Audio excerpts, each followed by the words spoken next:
Kemudian beliau dia mengatakan namanya sanna dalam bahasa Arab itu ikhtira, membuat sesuatu yang baru, dan ini tidak benar.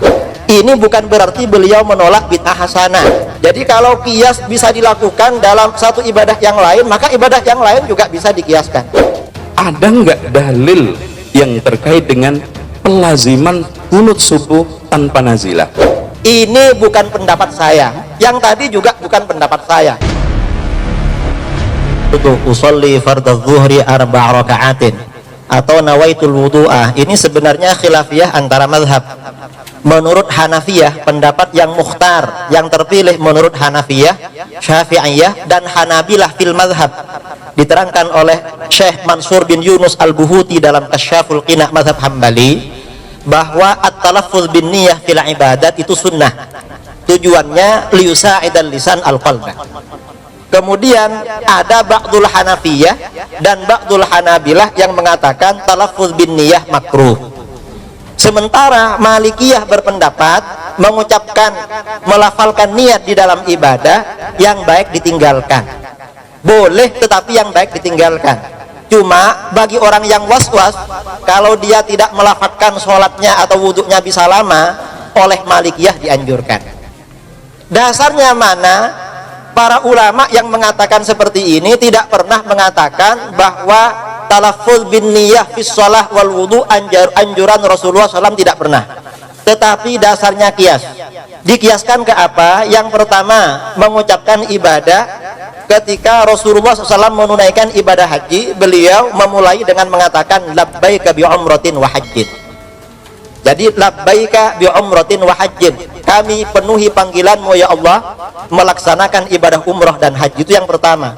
Kemudian yang kedua, dalam hadis riwayat Imam Muslim, kata Aisyah ummul mukminin radhiyallahu anha, dakhala alayya Nabi sallallahu alaihi wasallam dzata yaumin, suatu ketika Kanjeng Nabi sallallahu alaihi wasallam datang, lalu beliau bertanya, hal indakum syai', apakah kalian ada makanan? Ternyata faqulna la, tidak ada makanan. Apa kata beliau? Fa inni idzan shaim, kalau begitu aku berpuasa. Ini berarti talaffuz bin niyah. Fa inni idzan shaim. Nah, dikiaskan dengan ini. Cuman ketika kita mengatakan bahwa talaffuz bin niyah fis shalah wal wudu, kita kiaskan dengan talaffuz bin niyatil haji was shaum dan puasa sunat ini, orang yang anti ini biasanya mengatakan la qiyasa fil ibadat, tidak boleh ada kias dalam ibadah. Menurut hemat kami, kaidah tidak ada kias dalam ibadah ini tidak sepenuhnya benar. Mengapa? Karena kias itu hukum syar'i. Yang namanya hukum syar'i berlaku baik di dalam ibadah maupun di luar ibadah. Itu yang pertama. Kemudian yang kedua, ternyata para ulama salaf juga melakukan kias di dalam ibadah. Salah satu contoh, misalnya Ibnu Nasr al-Marwazi dalam kitab Qiyamul Lail meriwayatkan dari Imam Ahmad bin Hanbal, wa su'ila Ahmad anil qunut fil witri qabla ar-ruku' am ba'dah wa hal turfa'ul aidi fid du'a fil witri. Imam Ahmad ditanya tentang kunut dalam sholat witir sebelum apa sesudah ruku, dan apakah tangan ketika berdoa diangkat. Imam Ahmad menjawab al-qunut ba'dar ruku', kunut di dalam witir setelah ruku', wa yarfa'u yadayhi, dan tangannya diangkat. Mengapa? Wa dzalik ala qiyasi fi'lin Nabi sallallahu alaihi wasallam fil qunut fil ghadat. Ini kita kiaskan dengan apa yang dilakukan oleh Nabi sallallahu alaihi wasallam dalam kunut dalam sholat subuh. Kunut dalam sholat subuh tangan diangkat, maka kunut sholat witir diangkat. Sholat witir dan sholat subuh sama-sama ibadah, berarti ada kias dalam ibadah. Kemudian kias di dalam ibadah ini juga dilakukan oleh para ulama salaf. Imam Nuruddin Al-Haythami, Al-Hafiz Nuruddin Al-Haythami Asy-Syafi'i, gurunya Al-Hafiz Ibnu Hajar Al-Asqalani dalam kitab Majma'uz Zawaid, beliau meriwayatkan dari Ayyub yang mengatakan ra'aitu Anas bin Malik wal Hasan yusalliyan yaumal 'id qabla an yakhrujal imam. Anas bin Malik dan Hasan Al-Basri pada hari raya menunaikan sholat sunnah sebelum imamnya datang. Ini pasti dikiaskan terhadap sholat yang lain, misalnya sholat Jumat. Dalam riwayat yang lain juga dalam kitab yang sama, misalnya Ibnu Mas'ud sholat setelahnya sholat Id 4 rakaat. Kalau sebelumnya sholat Id tidak sholat. Padahal dalam satu riwayat diterangkan bahwa ini tidak ada tuntunan dari Rasulullah SAW. Kemudian kias di dalam ibadah ini juga dilakukan oleh mufti muasir, mufti terbesar ulama Saudi Arabia, Syekh Abdul Aziz bin Abdullah bin Baz, dalam kitabnya Fatawa Islamiyah yang disusun oleh Muhammad bin Abdul Aziz Al-Musnad, entah Al-Musnad apa Al-Musnad ini, Fatawa Islamiyah juz 1 halaman 349, beliau ditanya, ma hukmu raf'il yadaini fil witri, bagaimana hukum mengangkat kedua tangan dalam sholat witir? Kata beliau, yushra'u raf'ul yadain fi qunutil witri, dianjurkan disyariatkan mengangkat kedua tangan dalam kunut witir, li'annahu min jinsil qunut fin nawazil, karena ini sejenis dengan kunut dalam nazilah, dalam kunut nazilah. Wa qad thabata anhu sallallahu alaihi wasallam annahu rafa'a yadayhi hina du'aihi fi qunutin nawazil, dan Nabi SAW mengangkat kedua tangannya ketika berdoa dalam kunut nazilah. Kharrajahul Baihaqi bisnadin sahih. Dan beliau juga melakukan qiyas dalam ibadah dalam kitab yang lain, Majmu' Fatawa Maqalat Mutanawwi'ah juz 11 halaman 355, tentang membaca doa khutmul Quran di dalam salat. Membaca doa khutmul Quran di dalam salat, kata beliau, juga masyru', li'anna du'a masyru'un fi shalah wa kharijiha, wa jinsud du'a mimma yushra'u fi shalah falaysa bimustangkar, dan jenisnya doa termasuk yang dianjurkan di dalam salat, karenanya tidak diingkari. Ini yang pertama. Jadi kalau qiyas bisa dilakukan dalam satu ibadah yang lain, maka ibadah yang lain juga bisa dikiaskan. Persoalan misalnya si fulan tidak mau mengucapkan niatnya, tidak masalah lah. Saya kadang kalau keburu-buru juga tidak mengucapkan, walaupun kata fuqaha itu sunnah, tetapi kalau udah terburu-buru biasanya mengucapkan. Ini masalah doa di dalam tentang hukum tentang melafalkan niat. Jadi melafalkan niat ini sebenarnya khilaf bainal fuqaha. Kemudian yang kedua tentang masalah kunut. Kunut ini juga khilaf bainal ulama. Para ulama yang mengatakan kunut ini dalil yang digunakan ini banyak sekali. Antara lain hadis riwayat Imam Muslim dari Ibnu Sirin. Ibnu Sirin berkata kepada Anas bin Malik, hal qad qanata Rasulullah sallallahu alaihi wasallam fi sholati subhi, apakah Rasulullah SAW membaca kunut dalam sholat subuh? Kata Anas, na'am ba'dar ruku' yasiran, iya setelah ruku' sebentar. Ini dasar yang pertama. Kemudian dasar yang kedua, hadis riwayat Al-Bazzar, riwayat Ahmad, mazala Rasulullah SAW, juga dari Anas bin Malik, yaqnutu fil fajri hatta faraqat dunya. Rasulullah SAW selalu membaca kunut dalam sholat subuh sampai beliau wafat. Ini dalil kedua dan ketiga. Kemudian hadis tadi kata Imam Nawawi, haditsun sahih, rawahu jama'atun minal huffaz wa sahhahu. Hadis ini sahih, diriwayatkan oleh para jamaah sekelompok dari huffaz, dan semuanya mengatakan sahih, dan mereka mengatakan sahih.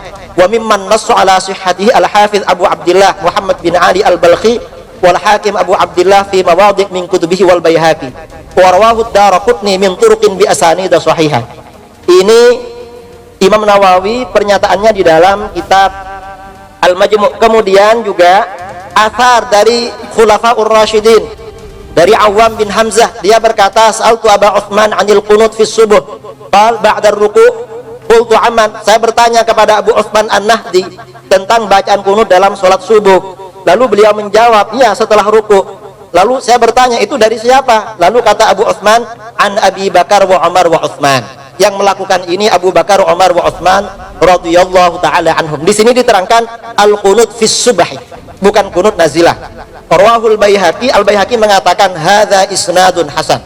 Kemudian juga riwayat dari Abdullah bin Ma'qil At-Tabi'i, qanata Ali radhiyallahu an fil fajri. Sayyidina Ali membaca kunut dalam sholat fajar. Rawahul Baihaqi wa qala hadza an Ali sahihun masyhur. Ini sanad yang sahih dari Ali dan masyhur dan populer. Kemudian hadis-hadis tentang kunut ini ya, selain tadi juga disahihkan oleh para ulama, antara lain Az-Zahabi. Az-Zahabi punya kitab namanya Al-Muhadzab fi Ikhtisar As-Sunan Al-Kabir. Dan beliau iqrar, mengakui, menetapkan kesahihan kunut ini yang dikutip oleh Al-Baihaqi dalam kitab aslinya. Kemudian kesahihan kunut dari Khulafaur Rasyidin.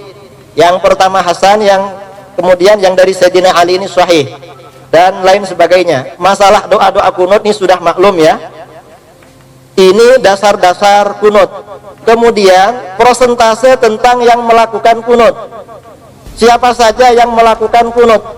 Al-Imam Al-Hafidh Abu Bakar Muhammad bin Musa Al-Hazimi dalam kitabnya Al-I'tibar fi Bayanin Nasikh wal Mansukh minal Athar, beliau mengatakan wa qad ikhtalafan nasu fil qunut fi sholati subhi fa dhahaba aktsarun nas minas sahabah wat tabi'in faman ba'dahum min ulama'il amsar ila itsbatil qunut. Para ulama berbeda pendapat tentang kunut dalam sholat subuh, maka mayoritas ulama dari sahabat dan tabi'in serta ulamaul amsar sesudahnya berpendapat menetapkan adanya kunut. Jadi mayoritas ulama, kata beliau. Kemudian sedangkan yang tidak menggunakan kunut, kata beliau, wa khalafahum fi dzalik nafarun min ahlil ilmi, dan berbeda dengan mayoritas ulama nafarun. Nafarun itu berarti sedikit, tidak sampai 20, kira-kira 10 lah, atau lebih sedikit daripada yang tadi. Wa mana'u min syar'iyyatil qunut. Dan mereka ini juga diakui oleh Imam Nawawi dalam kitabnya Al-Majmu' juz 3 halaman 483. Nah, kemudian kelompok-kelompok yang menolak kunut, kami juga perlu menanggapi mazhab yang mengatakan tidak ada kunut. Ini bersandar kepada hadis riwayat Imam Bukhari Muslim, juga riwayat Imam Muslim, bahwa Rasulullah SAW berkunut mendoakan keburukan kepada orang-orang Arab dari suku Ri'al wa Zakwan cuma 1 bulan. Setelah itu beliau tidak kunut lagi. Dan ini hadis riwayat Bukhari Muslim dan lain-lain.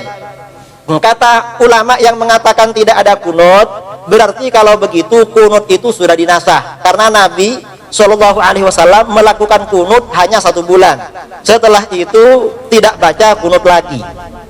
Nah, menurut pendapat ulama yang menganjurkan kunut, teori nasah dalam alasan pertama ini tidak bisa dipakai. Mengapa? Teori nasah itu bisa dipakai ketika kedua hadis yang bertentangan itu tidak dapat dikompromikan, dan ini dapat dikompromikan. Rasulullah SAW itu melakukan kunut selama 1 bulan, itu maksudnya kunut nazilah. Sedangkan yang kunut sholat subuh itu beliau sampai meninggal dunia. Jadi berarti kalau begitu antara hadis yang meniadakan kunut dengan yang menetapkan kunut berarti bisa sama-sama dipakai. Ini seperti diriwayatkan Al-Baihaqi dari ulama salaf, Imam Abdurrahman bin Mahdi, gurunya Imam Syafi'i, ketika mengomentari hadisnya Anas, qunata syahron thumma tarakahu, Rasulullah SAW melakukan kunut selama 1 bulan, setelah itu meninggalkan. Kata Abdurrahman bin Mahdi, innama tarakah al-la'nah. Beliau Rasulullah SAW hanya meninggalkan kunut nazilah atau melaknat orang-orang musyrik. Ini menurut pendapat kami. Nah, sebenarnya yang paling penting itu bukan kunut sunnah apa tidak. Yang tidak sholat itu gimana caranya bisa sholat sebenarnya. Saya kira itu sebenarnya. Karena yang sholat tidak masalah, baca kunut tidak baca, karena kunut ini sunnah, tidak wajib. Seandainya tidak kunut ya tidak batal sholatnya.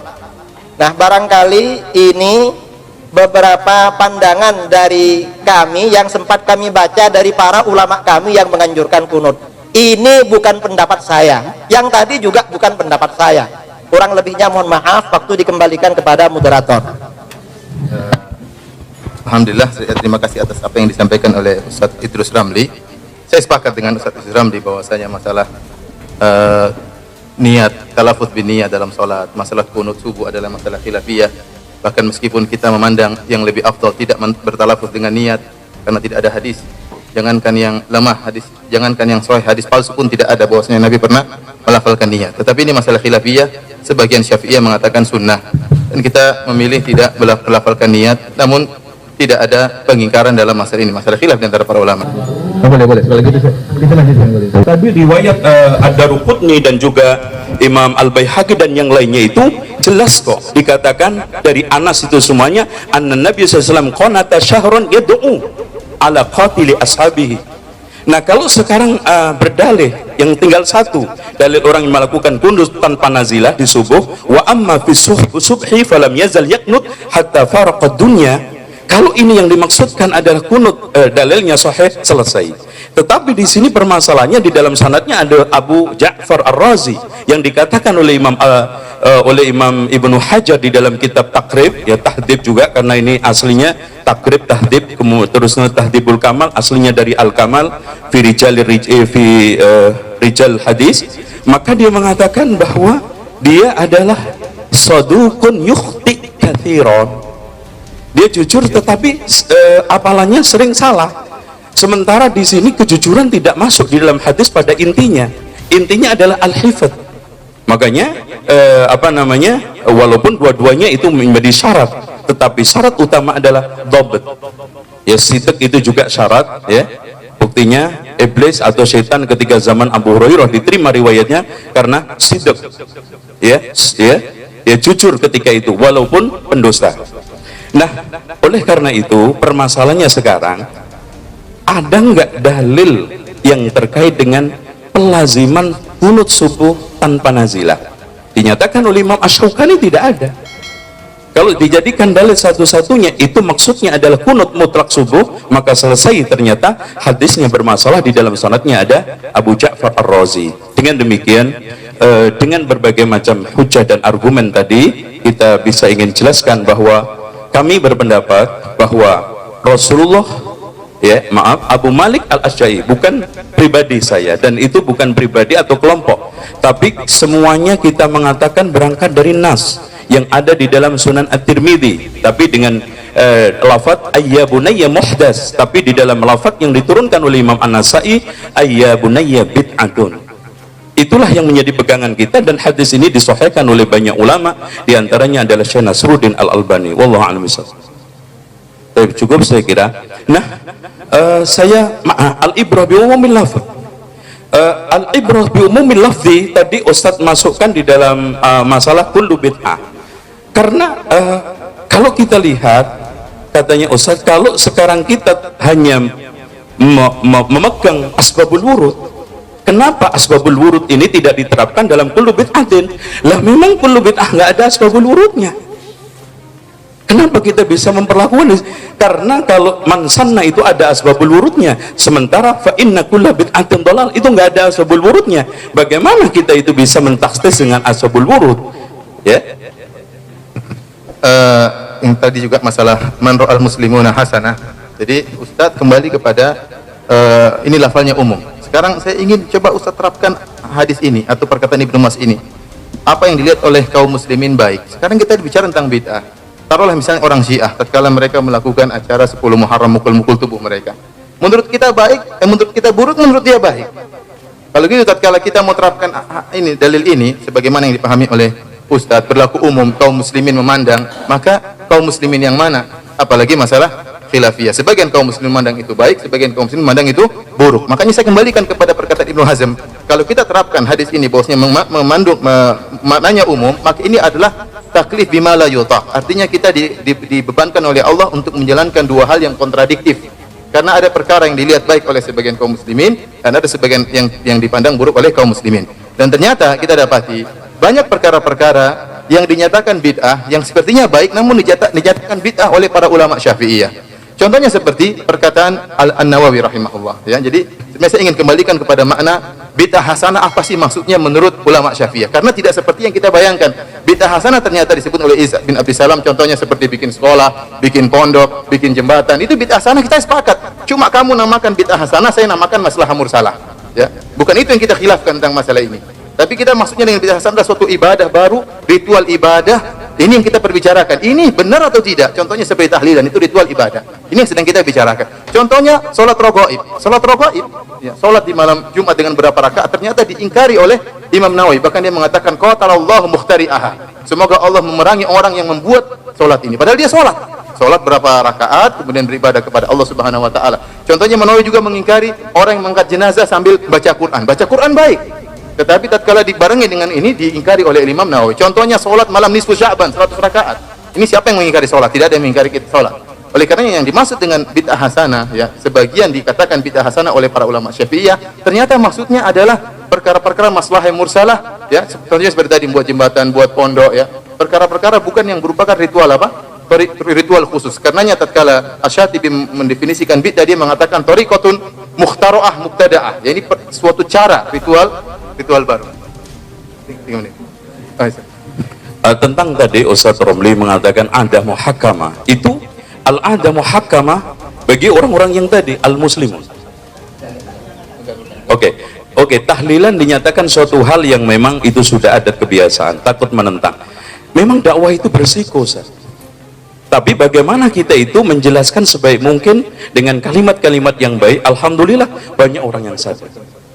Ya, dan ketakutan terhadap orang dalam dakwah terus merubah hukum ini berbahaya, Ustaz. Bahkan bagaimana Al-Is bin Abdul Salam sampai diinin, kalau kita lihat Abu Bakar At-Tablusi sampai dikulitin orang Syiah untuk membela jati diri sunnahnya. Harusnya seorang dai, kalau jamaahnya diem, dainya juga diem, ustadznya diem, siapa yang menjelaskan kebenaran? Kita harus pelan-pelan.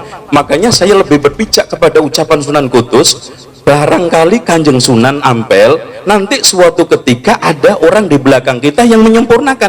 Lah nampaknya ya kita ini, Ustaz, antum, saya ini karena sudah tidak periodenya Sunan Ampel, kita ini sudah periodenya SBY gitu. Jadi saya kira kalau kita itu berkutat pada Mbah Kanjeng Sunan Ampel, berarti ucapan Sunan Kudus ini nggak berlaku. Mudah-mudahan nanti suatu ketika ada yang menyempurnakan. Nah, pelan-pelan bismillah, tadi dimukadimah oleh Bapak pembuka tadi, faqula lahu qaulan layyina. Insyaallah pelan-pelan kita jelaskan ke masyarakat bahwa ini tidak boleh. Wallahu a'lam.